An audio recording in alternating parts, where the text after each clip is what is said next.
Assalamualaikum warahmatullahi wabarakatuh. Halo semua, kembali lagi di channel Reader Manhwa. Kali ini Mimin akan melanjutkan sebuah komik yang berjudul Sang Iblis Penguasa Mutlak. Dan apabila kalian masih bingung dengan alur ceritanya, kalian bisa cek deskripsi atau langsung saja menuju playlist yang ada di halaman channel ini untuk memulainya dari part 1.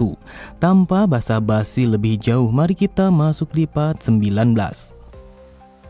Cerita dimulai. Pada keesokan harinya, terdengar sebuah keributan telah terjadi pada kediaman keluarga Jiangxi. Di saat itu, Daisan sangatlah terkejut saat mendengar sebuah kabar yang mengatakan kalau toko mereka telah kemalingan. Sambil berlutut, sang penjaga toko berkata, "Ketika aku ingin memeriksa berangkas kita, aku pun telah menemukan kalau semua mekanis pertahanan kita telah dihancurkan.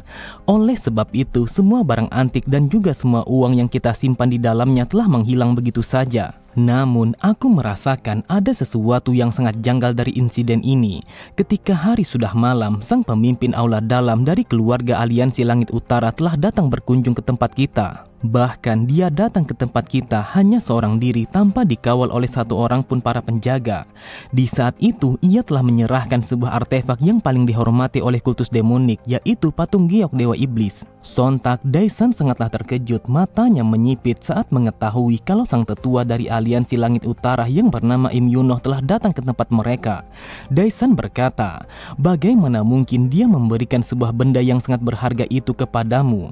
Bahkan di hari yang sama, semua barang yang kita miliki telah menghilang begitu saja, dan itu adalah sebuah kebetulan yang sangat mencurigakan." Daisan bergumam, apakah mungkin kalau Im Yunoh adalah seorang dalang di balik semua ini?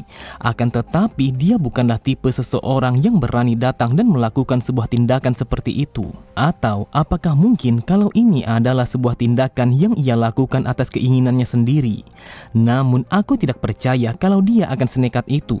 Jika dugaanku memanglah benar, maka hanya satu kemungkinan yang ada di benakku, yaitu keluarga Aliansi Langit Utara dengan sengaja telah merencanakan semua ini. Terlihat Daisan semakin pusing. Ia bergumam, "Kami telah menjalin sebuah hubungan yang sangat baik kepada mereka, sampai-sampai mereka telah menjalankan sebuah bisnis yang sangat besar pada wilayah ini. Akan tetapi bagaimana mungkin keluarga Aliansi Langit Utara telah memalingkan wajah mereka dari kami?" Namun tiba-tiba saja Daisan kembali terkejut ketika salah satu dari anggotanya telah berlari ke arahnya dengan cara yang tergesa-gesa. Dengan nada yang terbata-bata, orang itu berkata, "Wahai Master, kita telah mendapatkan sebuah masalah yang sangat besar karena semua senjata yang kita simpan di dalam penyimpanan telah dicuri oleh orang yang tidak diketahui." Mendengar berita itu, Daisan semakin marah karena ia tidak menyangka kalau semua masalah telah datang kepadanya secara bertubi-tubi. Sambil berteriak ia berkata, "Dasar brengsek, bagaimana mungkin semua senjata yang kita miliki telah dicuri di hari yang sama?" Di tempat yang berbeda, terlihat sebuah kereta telah berjalan melewati rimbunan hutan itu. Di saat itu Jiok berkata, "Jujur saja, aku sama sekali tidak menyangka kalau keluarga Jiangxi telah memiliki begitu banyak tumpukan senjata yang sangat bagus seperti ini." Di sampingnya, Muyong berkata, "Wahai Tuan Muda, aku rasa kalau mereka akan mengirimkan semua senjata ini kepada keluarga Aliansi Langit Utara." Jiok pun berkata, "Sebelum aku pergi, aku telah meninggalkan beberapa buah jejak yang mengarah kepada keluarga Aliansi Langit Utara di tempat itu. Jadi, aku yakin kalau sang pemimpin dari keluarga Jiangxi sudah pasti akan merasa kebingungan." Muyong berkata, "Sepertinya akan terjadi seperti itu. Akan tetapi kita sama sekali tidak berada di dalam posisi yang sangat bagus untuk menghadapi mereka secara langsung." Sambil tertawa Jiok berkata, "Aku telah mendengar sebuah kabar kalau keluarga Aliansi Langit Utara akan melaksanakan upacara untuk memberikan sebuah penghargaan kepada Dragon Phoenix. Jadi ketika saat itu telah tiba, maka kecurigaan sang pemimpin keluarga Jiangxi akan menjadi kenyataan." Muyong pun berkata, "Yang aku dengar kalau para peserta yang memiliki prestasi yang sangat menonjol akan dipilih sebagai Dragon Phoenix yang sebenarnya. Salah satunya seperti Nona Charyon, dia telah berhasil menghancurkan mekanisme mematikan itu dengan menggunakan kekuatannya. Oleh sebab itu, dia sangat pantas untuk mendapatkan sebuah penghargaan sebagai seorang Phoenix yang terbaik." Kemudian Yang Suchang, seorang cucu dari Aliansi Surga Selatan, dia telah berhasil mengalahkan sang iblis bejat sehingga dia telah dipilih sebagai sebagai seorang dragon yang terbaik. Namun yang aku dengar kalau Charyon sama sekali tidak bisa menerima penghargaan itu karena ia merasa kalau itu bukanlah prestasinya. Akan tetapi aku berpikir jika dia telah dikenal sebagai seorang Phoenix, maka hal itu akan memberikan sebuah keuntungan yang sangat besar kepada keluarga pedang kebenaran. Cerita berpindah pada kediaman utama keluarga Aliansi Langit Utara. Seperti yang dirumorkan, keluarga Aliansi sedang melaksanakan sebuah upacara penghargaan turnamen Dragon Phoenix. Terlihat semua peserta yang mengikuti turnamen itu telah berkumpul pada aula utama. Namun semua orang yang ada di sana telah melemparkan perhatian mereka kepada Charyon. Di saat itu, sebagian besar dari mereka langsung mengucapkan kata selamat kepada Charyon. Mereka menyadari kalau apa yang dicapai oleh Charyon pada ujian ketiga itu sangatlah luar biasa. Mereka mengatakan jika bukan tindakan Charyon yang menghancurkan mesin pembunuh itu, maka mereka semua sudah pasti akan mati. Mendengar itu, Charyon bergumam, seharusnya Jioklah yang sangat berhak menerima kata selamat dari semua orang yang ada di sini. Namun entah kenapa sudah berapa hari aku sama sekali tidak pernah melihatnya lagi. Kemudian Charyon teringat tentang beberapa hari yang lalu ketika Jiok yang mengantarnya ke rumahnya. Di saat itu Jiok pun berencana untuk pergi dan menetap pada Sekte Langit Biru. Jiok berkata, aku akan pergi ke Sekte Langit Biru karena aku berpikir kalau aku tidak ingin merepotkan keluargamu lebih jauh.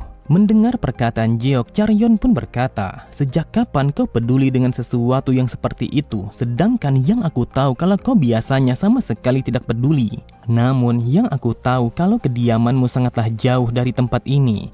Jadi apakah kau berpikir akan tetap pergi meninggalkan kediaman kami?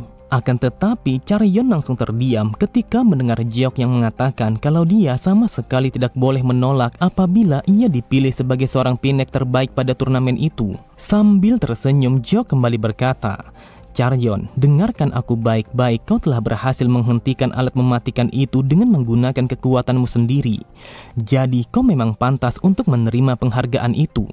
Namun apabila kau telah menerima hadiahnya, maka kau harus berjanji kalau kau akan mentraktirku untuk menikmati hidangan daging sampai aku puas. Charyon berkata, Jiok, bolehkah aku bertanya kepadamu, kenapa kau mengikuti turnamen Dragon Phoenix sedangkan kau sama sekali tidak tertarik dengan sesuatu yang seperti itu? Terlihat Jiok hanya tersenyum setelah mendengar sebuah pertanyaan yang dilontarkan oleh Charyon. Lalu Jiok berkata, di saat hari di mana kita bertemu untuk yang pertama kalinya, Jang telah menentangku dan juga mengajakku untuk bertarung. Namun di saat itu kau bahkan tanpa takut sedikit pun untuk menghentikannya, meskipun keluarga Jiangxi telah didukung oleh keluarga Aliansi Langit Utara. Dan ini adalah pertama kalinya aku bertemu seseorang yang sangat berani sepertimu untuk menentang sebuah keluarga yang sangat disegani seperti mereka. Asal kau tahu, aku telah mengembara pada wilayah Jianghu ini selama 10 tahun. Namun aku sama sekali belum pernah menemukan seseorang yang berdiri dengan tegak untuk membantu orang asing yang bahkan belum dikenal sepertiku ini. Mendengar perkataan Jiok, terlihat Charyon hanya terdiam karena ia tidak menyangka kalau Jiok telah mengembara pada wilayah Jianghu ini selama 10 tahun. Kemudian Charyon pun bertanya kepada Jiok apakah perjalanannya selama ini pada wilayah Jianghu sama sekali tidak menyenangkan. Jiok pun hanya tertawa, ia berkata, entah kenapa hal ini sedikit berbeda dari Jianghu yang biasanya aku masuki selama 10 tahun ini. Charyon bergumam, aku tidak tahu pengalaman apa yang ia lewati setelah mengembara selama 10 tahun ini. Kemudian Charyon kembali tersadar dari lamunannya ketika semua orang yang ada di sampingnya mengatakan kalau kemampuan seni bela dirinya sangatlah menakjubkan. Akan tetapi semua orang yang ada di sana sangatlah terkejut ketika mendengar Jang yang berteriak sembari berkata, sebenarnya aku begitu penasaran apakah itu adalah kekuatanmu sendiri ataukah bukan. Mendengar itu, Charyon pun langsung melemparkan pandangannya kepada Jang. Ia bergumam, apa yang ia inginkan sampai-sampai ia langsung mengatakan itu kepadaku. Saat mendengar Charyon yang bertanya apa yang ia maksud, Jang pun berkata, aku merasa begitu aneh ketika hanya dirimu yang mampu melepaskan diri dari jeratan lumpur penghisap itu. Dan juga bagaimana mungkin kau mampu memotong alat pembunuh yang sebesar itu, sedangkan yang aku tahu kalau seni bela dirimu tidaklah sehebat itu. Dengan santainya Charyon mengatakan kalau dia mampu menghancurkan mesin itu hanyalah sebuah keberuntungan. Mendengar itu, Jang pun langsung tersenyum. Ia bergumam, "Aku yakin kalau dia sama sekali tidak bisa berkata apa-apa. Jadi sudah pasti kalau dia telah menggunakan semacam trik yang sangat licik." Kemudian sambil menarik bilah pedangnya, Jang berkata, "Jujur saja, aku sangat ingin menggunakan kesempatan ini untuk memintamu mengajariku seni bela diri yang sehebat itu." Di saat itu, Jang berpikir kalau dia akan menunjukkan kepada semua orang kalau Chaeryeon telah menggunakan trik kotor untuk menjadi yang terbaik di antara mereka semua. Terlihat Chaeryeon sangat tak terkejut karena ia sama sekali tidak menyangka kalau Jang telah mengacungkan bilah pedangnya tepat di hadapannya. Jang kembali berkata, "Jika kau memang benar-benar menghancurkan alat sebesar itu dengan menggunakan kekuatanmu, maka orang sepertiku tidak akan menjadi lawan yang sulit untuk kau hadapi." Saat mendengar Chaeryeon yang sama sekali tidak ingin melakukannya, Jang kembali berkata, "Mengapa kau tidak ingin menarik bilah pedangmu untuk bertarung melawanku? Ataukah mungkin kalau kau tidak mampu menjelaskan ataupun membuktikan bagaimana kemampuanmu itu?" Terlihat semua orang yang ada di sana telah berbisik satu sama lain. Mereka berpikir kalau apa yang dikatakan oleh Jang memanglah benar. Di saat itu mereka telah terhasut oleh perkataannya, sehingga mereka bertanya-tanya bagaimana bisa Chaeryeon melakukannya. Sambil tertawa tipis, Jang berkata, "Sebenarnya aku sama sekali tidak suka untuk mengatakan hal ini. Namun aku berpikir apakah mungkin kalau keluarga pedang kebenaran telah bekerja sama dengan para penjahat yang telah menyerang kita di dalam turnamen itu. Selain itu juga, kau selalu saja bersama seseorang yang sangat mencurigakan sebelum turnamen itu dilaksanakan, yang bahkan asal-usulnya sama sekali tidak kita ketahui. Jadi, apakah aku tidak berlebihan jika aku berpikir kalau insiden ini telah diatur oleh keluarga pedang kebenaran?" Mendengar ocehan Jang, ia pun langsung menarik bilah pedangnya sembari berkata, "Jika itu yang kau inginkan, maka dengan senang hati aku akan melakukannya." Di saat itu sangat jelas terlihat kalau Chaeryeon sama sekali tidak ragu untuk melawan Jang, meskipun yang ia hadapi adalah seseorang yang berlindung dari kekuatan aliansi Langit Utara. Terlihat semua orang yang ada di sana begitu bersemangat ketika melihat Chaeryeon yang menarik bilah pedangnya. Mereka berkata, "Ini adalah sebuah duel yang sangat menarik karena yang ia hadapi adalah seorang penerus dari keluarga Jiangxi yang sangat terkenal itu." Tanpa pikir panjang sedikit pun, Jang pun langsung melancarkan serangannya dengan tebasan horizontal yang tertuju ke tangan Chaeryeon. Namun dengan begitu mudahnya, Chaeryeon langsung menghindari serangan itu dengan melompat ke arah samping. Sontak, Jang sangatlah terkejut. Ia sama sekali tidak menyangka kalau Chaeryeon telah menghindari serangannya, sedangkan yang ia tahu kalau Chaeryeon adalah seseorang yang begitu lemah. Kemudian ketika Jang sedang lengah, Chaeryeon pun langsung menebaskan bilah pedangnya, yang mana di saat itu siapapun yang melihatnya akan menyadari kalau Chaeryeon akan memotong kepala Jang. Di saat itu Jang pun menyadari kalau dia sama sekali tidak akan bisa menghindari serangan Chaeryeon, sampai-sampai ia berpikir kalau dia akan mati di tempat itu.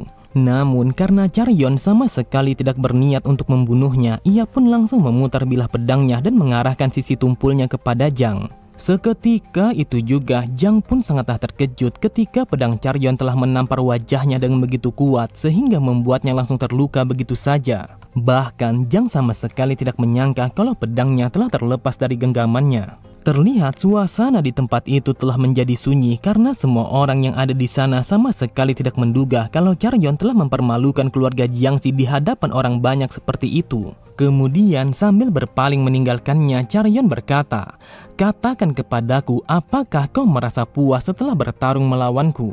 Setelah mengatakan itu, ia pun langsung pergi meninggalkan Jang yang hanya terdiam menahan rasa malu di hadapan semua orang yang menyaksikan pertarungannya. Pada sisi yang lain, terlihat Daesan sangatlah marah saat mengetahui kalau anaknya telah dikalahkan hanya dengan satu kali serangan saja. Bahkan ia begitu marah saat mendengar orang-orang yang ada di sana mengatakan kalau Chaeryeon tidak bertarung dengan serius karena ia tidak ingin mengotori tangannya sendiri dengan melukai keluarga Jiangxi. Bahkan di saat itu mereka mengatakan kalau Jang telah dikalahkan dengan cara yang sangat memalukan. Dengan tatapan mata yang dipenuhi oleh rasa amarah, Daesan bergumam, "Dasar brengsek, bisa-bisanya anak itu telah dikalahkan hanya dengan satu kali serangan saja tepat di hadapan orang banyak. Apakah dia tidak berpikir kalau dia telah mempermalukan keluarga kita?" Namun tiba-tiba saja Daesan langsung melemparkan pandangannya ke arah belakang saat mendengar sang pemimpin keluarga aliansi Langit Utara yang memberikan pujian kepada Li Chu kalau dia telah memiliki seorang putri yang sangat hebat. Mendengar pujian sang pemimpin kepada Li Chu, Daisan bergumam, "Dasar sialan, dengan memberikan sebuah pujian yang seperti itu kepadanya, sama saja dia telah melemparkan sebuah hinaan kepada keluarga kami di hadapan orang banyak." Awalnya aku sudah curiga sejak toko kami yang dijarah dan juga brankas kami yang dibobol oleh seseorang yang tidak diketahui.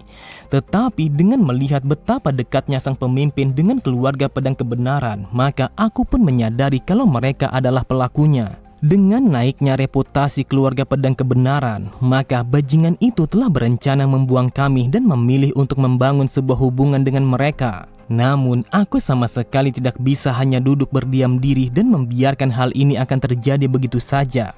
Jadi, aku berpikir untuk menyingkirkan gadis itu di malam ini karena dia harus membayar perbuatannya atas perlakuannya kepada kami.